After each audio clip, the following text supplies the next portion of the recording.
Welcome to the Under Construction Podcast with me, Martin Williams. Here we talk about how to build or rebuild your life one step at a time. Let's get to work. And welcome to the Under Construction Podcast. My name is Martin Williams. Don't forget to subscribe to the podcast. You may do so at Apple Podcasts, Spotify, YouTube, and SoundCloud. All the links to the podcast can be found at guidedexpressions.com/podcast with an S. Today, what I wanted to do was continue with our journey through the science of getting rich. This is day number 7, and this particular chapter is entitled Thinking in This Certain Way. Now, I'm going to do a little bit of review, and then we'll jump into some new material. As a reminder, what you want to do is you want to form a clear mental picture of what you want. And you must have a specific desire for what you want. Saying that you want more money or you just want some money is not good enough. Saying that you want to do things like, you want to pay off some debts. That's not good enough because it's not specific. You want to impress the thinking substance, which is like a mold. And if you give it vague instructions and dimensions, it will give you vague results. Now, wanting to be able to travel or do more things, again, it's not enough. Everyone wants to do that. Remember, you're sending a message to a form of substance. You're sending a message to an assistant that will give you what you want in the form of what you sent to it. So if you send a message to a friend for help, right? It wouldn't be jumbled or hard to understand if you could avoid it. It would be clear and concise and to the point. And this is the message that you have to send to the formless substance in everything you do. Everything that you want to do, have, and become. You got to send a clear, concise message in the form of a I am, or I have done statement. Do not shift your attention off of this. Go over your faith statement until you can recite it without looking. And at that point, you know that it's in the subconscious mind, like it's gotten deep into your subconscious mind. Okay? So that clear mental picture, you got to have it in mind. Keep looking at it daily, multiple times a day. And just like a sailor looks at a compass, as Waddles puts it, you need to look at your statements and say them out loud, like I said, multiple times a day. And when you know what you want and you want it so badly, you won't forget it. Now, this is a great place to talk about vision boards. I have multiple vision boards. There's one that I made in 2018, and it's 2020 now, and I would say that most of the things on that vision board happened. And these were not small things. One of the visions was to live within 15 minutes of a warm beach, and I literally live 15 minutes without traffic, of course, within a warm beach here in Florida. I also created a vision of working from home and loving it. And I've worked from home going on a year and a half now. So that happened fairly quickly.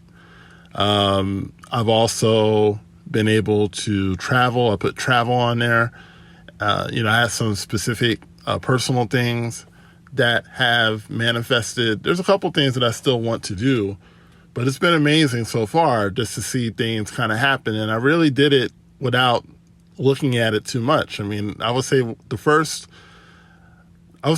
month or so after I made the vision board, I looked at it pretty consistently. But after that, I honestly would just kind of glance at it every now and then, just do something else. I would really not pay much of attention to it.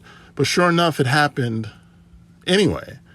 That's the power of visualization and the power of vision boards. So in the same vein, I think it's a good idea for you to make a vision board. I think vision boards are really fun. They're fun to make because, it kind of gives you the opportunity to dream and let your imagination run free and really, stretch your mind out to what it is that you really want. Now, don't put easy stuff on there. Like if you want to, I don't know, if you want like a steak dinner. Now, a steak dinner might be a stretch for some people, right? But let's say, you owe a lot of money in student loans or maybe back taxes, or, let's say that you want to fly on a first class flight. Put stuff like that on there. Put stuff like things that you don't have the money to do right now, or maybe the things that, you've only dreamed of doing. Put those types of things on your vision board. Don't put easy stuff, because you want to get confidence in the law and get confidence in your power of visualization. And the more confidence you have, the more you'll do it, and the further you'll stretch your mind, and the further you'll stretch your faith. So make the picture clear and definite. Act as if the thing is already yours. So act as if that thing is already yours. Whatever you put on your vision board, or whatever you write down on your piece of paper, act as if that thing already exists in your life and already is something that you possess. You already have it, right?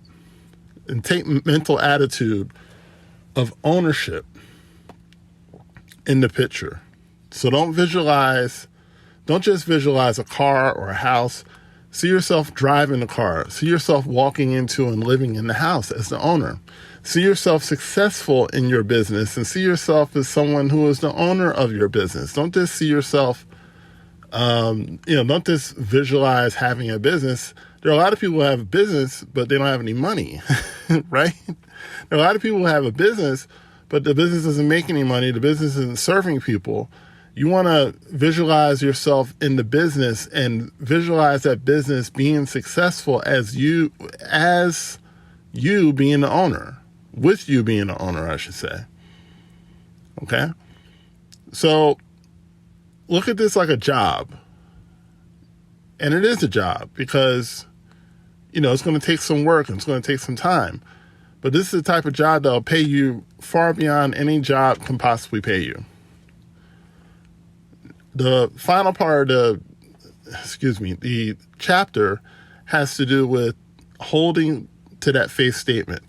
Waddles uses the term pray without ceasing, which of course is from the Bible.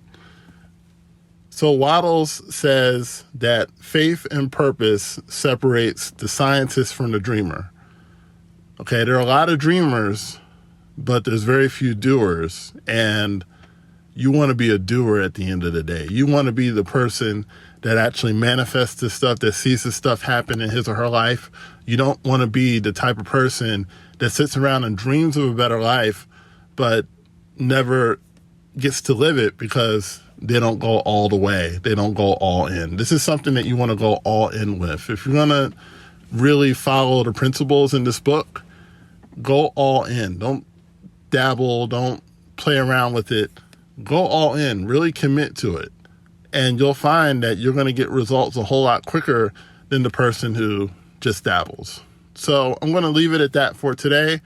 That was day 7. Day 8 is on deck for tomorrow, and I can't wait to get into that. That's going to be pretty fun too. Don't forget to like, comment, subscribe to the podcast. Thank you for listening, and I'll talk to you soon. Don't forget to subscribe to the Under Construction podcast on Spotify, YouTube, Apple Podcasts, and SoundCloud. For more information on Guided Expressions courses and products, go to guidedexpressions.com/products.